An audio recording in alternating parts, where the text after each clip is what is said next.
Chapter 48. Kevin and I had made plans to ride four-wheelers on our ranch.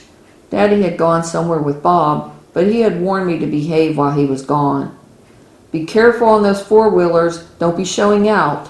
You know how easy it is to get hurt," he said. "If Kevin ever gets here, we'll do that," I grumbled. "Just don't grumble about it. Call him and see what's going on. And you two behave," he said as he headed out the door. I watched his back as he closed the front door behind him. I wondered if he meant not to have sex or not to burn the town down. Parents were so vague sometimes. Man, I hated talking on the phone. My mind was still wondering if Daddy had been talking about me not burning down the town. I wished that he had been more specific. "Why aren't you here yet?" I asked the phone as Kevin answered. "I'm waiting for David. He says he wants to hang with us." I closed my eyes in frustration. "Why's he coming with us?" "I just told you. He wants to hang with us, and we should be nice to him. Your dad tells you all the time to be nice to people. You should take his advice." I scrunched my face up. I wasn't happy to have David bust into our plans. "Me and you get along better when David isn't with us," I protested. "Oh, come on, be nice. I'll bring you a grape soda. Oh, here he is. We'll be there in a minute. Bye." And the call disconnected. He was lucky that I liked him. I doubted that he'd remember to bring me a soda.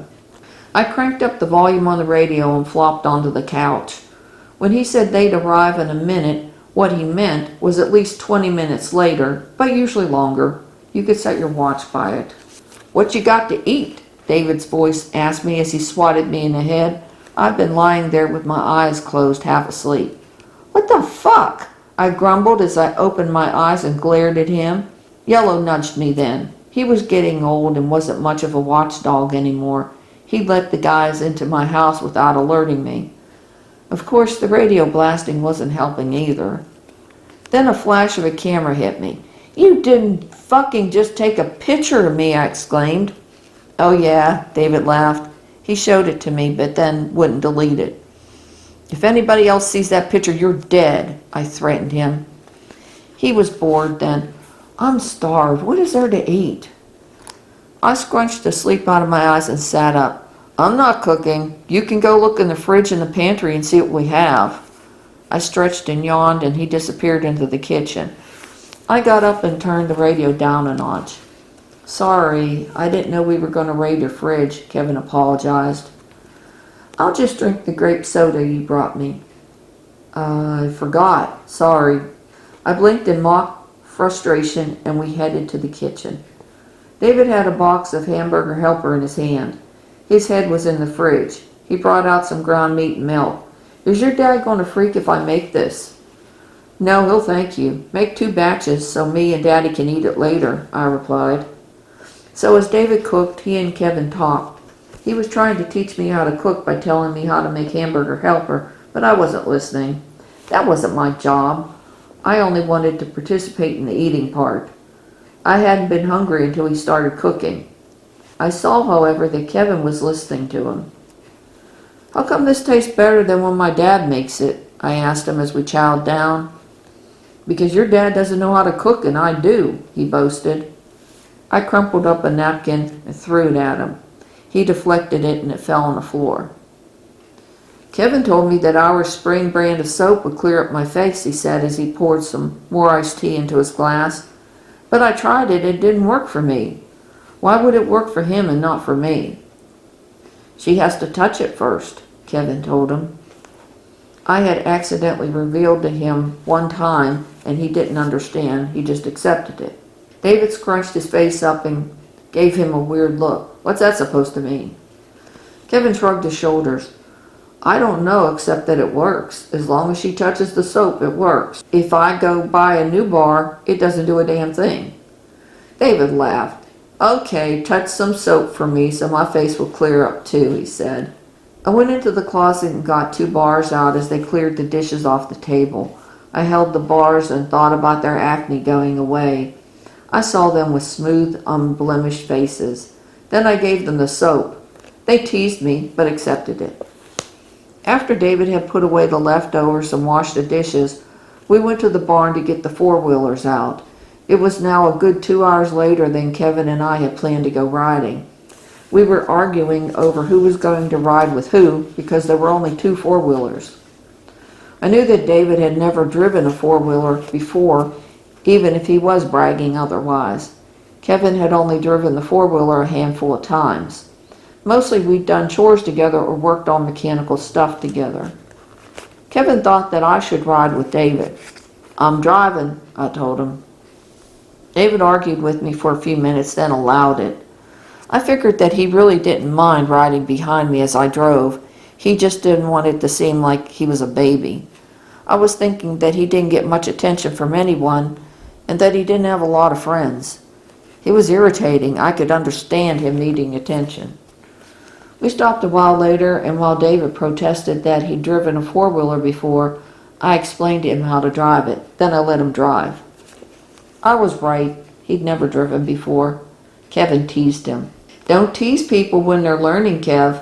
Friends should be encouraging and nice to each other," I remarked sarcastically, repeating what he'd suggested to me earlier. "Yeah, like you're always nice to me," he replied sarcastically. I made a face at him and he made one back. We drove to the end of the property where there was a nice-sized pool of water that was fed by a stream. The wildflowers that looked like sweet williams covered some of the area close by. There was a leafy plant that grew this time of year that looked like 8-inch umbrellas. They had bloomed too. We sat down to take it all in. "You got it made, you know that?" Kevin remarked as he gazed at the land. "How do I have it made?" I asked as I gave him a hard stare. He didn't know the half of it. He gestured to the land and to the four-wheelers. "You have 1,000 acres of property. You have a great old man that you get along with. Kevin says you can play the drums, piano, and guitar really well, and that you can play other instruments too. You're cute and thin, so yeah, I'd say you got it made." I thought about my lack of friends for so many years. It wasn't until recently that Kevin and I had started hanging around together and that David wanted to pal around too. And the land came with a price. It was hard work to keep it up and to make enough money to live on. To top it off, the land wasn't paid for yet, and we certainly didn't own 1,000 acres. Dad was looking to pay it off this year if all went well. It was hard watching some kids have new stuff all the time and not always having that in my life. I never asked for much because I knew we rarely had money to spend. Machinery always broke down and needed to be repaired or replaced. Ranch hands needed to be paid, and seed needed to be bought. Yeah, so much needed money. Dad and I had one really bad year when he thought we'd lose the ranch, but I wasn't going to talk about any of that. "What's wrong with your life?" I asked back. David snorted in disgust. "My old man has been on my case since I've been born. I want to be a musician, but he thinks that's stupid. I play a mean guitar. He wants me to go to college for something. I don't want to go to college. Hell, I'd drop out of high school if I could. He and my mom are all about Alan. He wants to go to MIT. Yeah, he can't do anything wrong and I can't do anything right." I remembered that Alan was 2 years younger than me. "And my older brother Rob is in college and dating the dean's daughter. He's getting good grades and my parents are all about that. Me? I can't do anything right in their eyes. I'm not the son they wanted.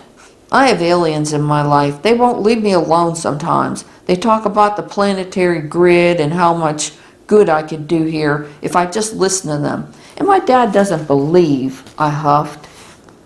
Then I blinked in realization of what I just blurted out. Shit. I realized then I'd gotten too comfortable with these two guys. They looked at me for a second or two before they burst out laughing. "Okay, I take that back. You've got more issues than I do," David laughed. "So did they visit you in their spaceships?"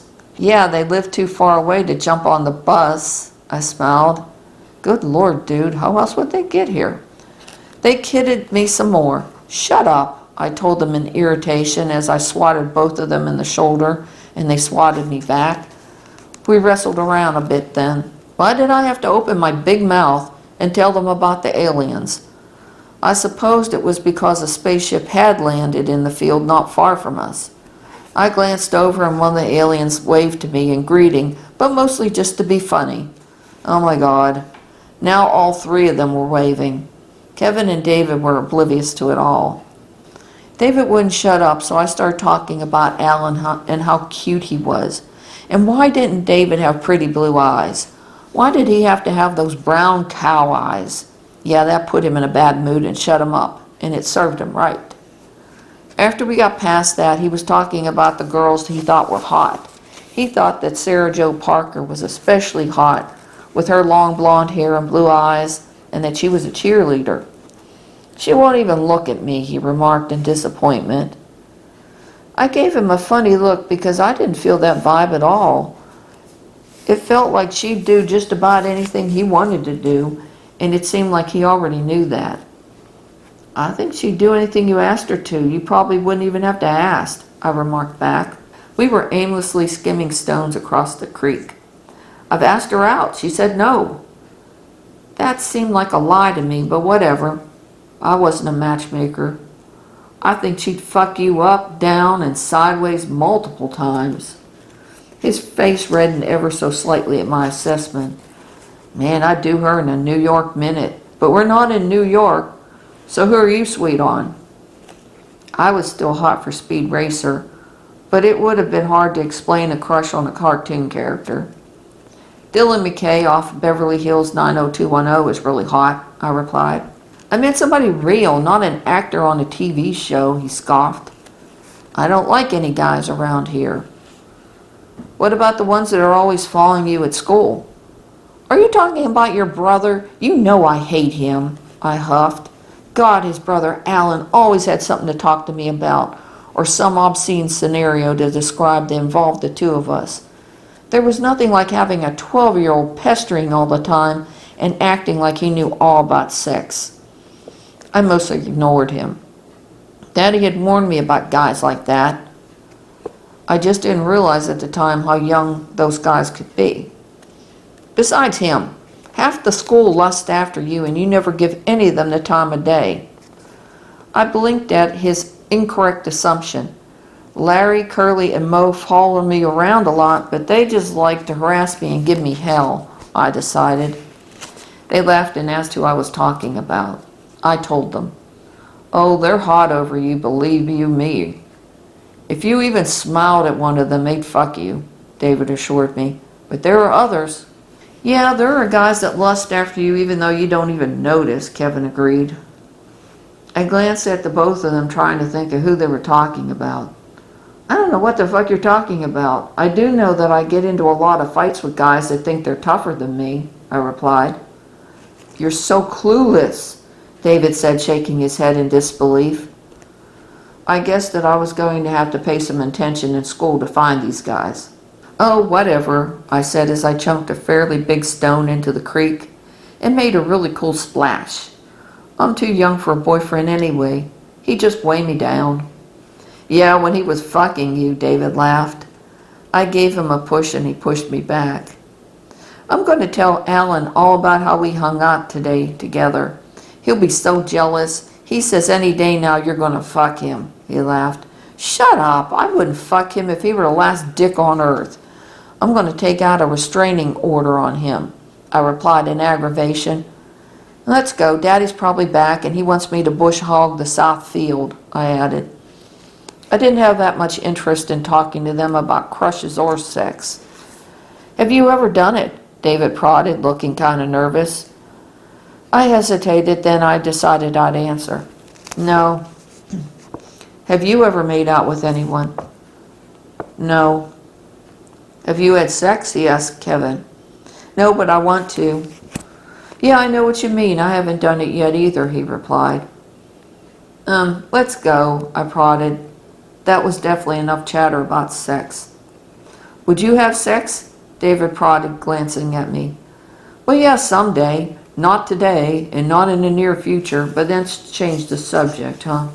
When the barn was in view, I said to him, you didn't have to lie about not ever having driven a four-wheeler. It's okay to admit that you don't know something. He didn't have a comment to that. He reached for his camera and he was taking pictures of me, of Kevin, of the land. He had Kevin take some of him on the four-wheeler as he pointed out the direction of the sun and how the background was ideal for portraits. Kevin smiled at me as a "I told you so." When we drove up to the barn, Daddy was easing the tractor out. "Are you going to bush hog?" he called down to me. I heard the shutter click on David's camera. Lord, he was taking a picture of my dad. "Yeah," I agreed. He hopped down from the tractor and said hello to David and Kevin, giving them hearty handshakes. He gave me a tight hug. He saw David looking at the tractor. "Are you looking to help?" he asked him. "I don't know anything about bush hogging." I smiled. He had taken my advice and had admitted he didn't know how to do something. "Angel can show you the ropes. She's a good teacher," Daddy told him. I was puzzled as I couldn't remember teaching anyone anything. Okay," he reluctantly agreed. He persuaded Daddy to pose by the tractor while he took a few pictures. "I'm hoping you can get through bush hogging today," Daddy remarked to me. He handed us all a big bottle of water. In other words, he wanted me to keep at it and not play with my friends. I nodded to him and climbed onto the tractor. It was the huge Massey Ferguson with the nice wired fenders. I motioned for David to step up. He carefully hoisted himself up while Kevin climbed on the other side and sat on the fender. David followed his lead and sat on the opposite fender. "Do you really know how to operate this thing?" he asked. "You're so funny," I laughed as I put it in gear and we headed across the field. David just looked for something to hold on to. I laughed some more.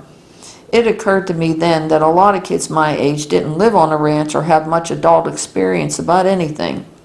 David hadn't even driven a four-wheeler until today. He also didn't want to learn to operate the tractor regardless of what he told my dad. "Don't you mow grass at home?" I asked him. "Yeah, but all we have is a push mower. Our spread isn't 1,000 acres. That explained why he didn't have any experience with a four-wheeler. If his family had a riding lawn mower, he would have had some experience. I reminded him that we didn't own 1,000 acres. It was more like 200 acres. After 30 sweltering minutes in the South Carolina heat, David was done riding on the tractor. If he was leaving, so was Kevin. "I have probably 4 or 5 hours of this," I told David as I wiped the sweat from my forehead and I pushed my hair back. "How do you like my life now?" I was okay with the farm work. I was just giving him a dig. "Maybe it does have a down part to it, but the part about the aliens is cool," he replied. I silently disagreed about the aliens. I drove back to the house to get more ice water and bid them goodbye.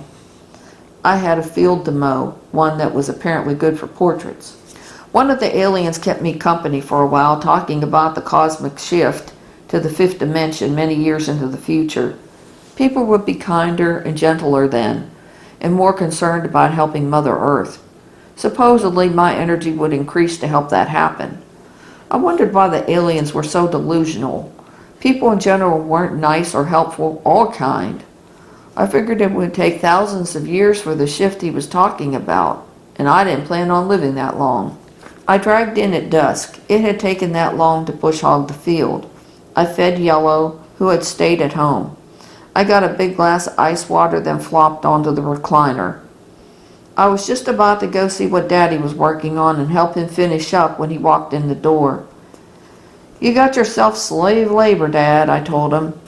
"You're such a sweet kid," he said as he leaned over and hugged me against him.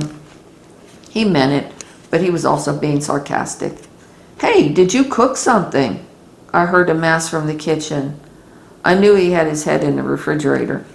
"Nah, David did," I yelled.